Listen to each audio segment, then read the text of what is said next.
Morning! Ngayon magbabalat tayo ng pinya. Ito yung ating pinya. Dalawa yung tangkay, pero isa lang ang bunga. Ayan.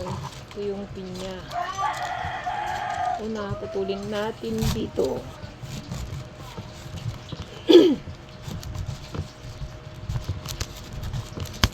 Medyo matigas yung pinya. Ito yun.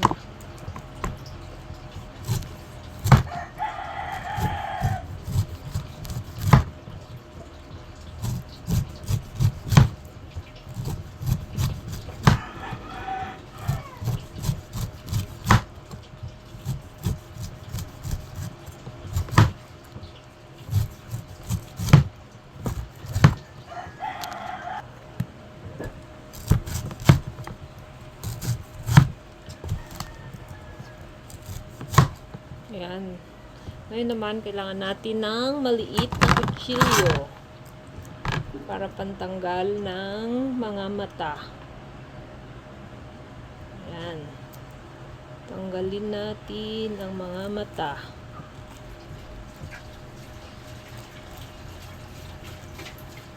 Ganyan lang.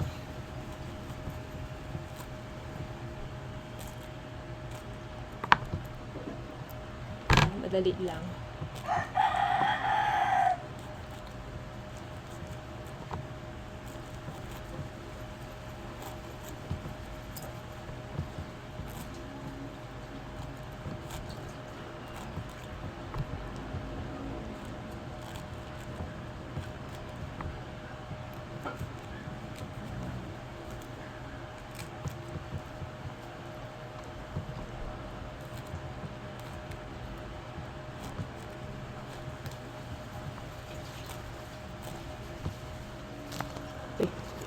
Ayan guys, ito na yung ating finished product.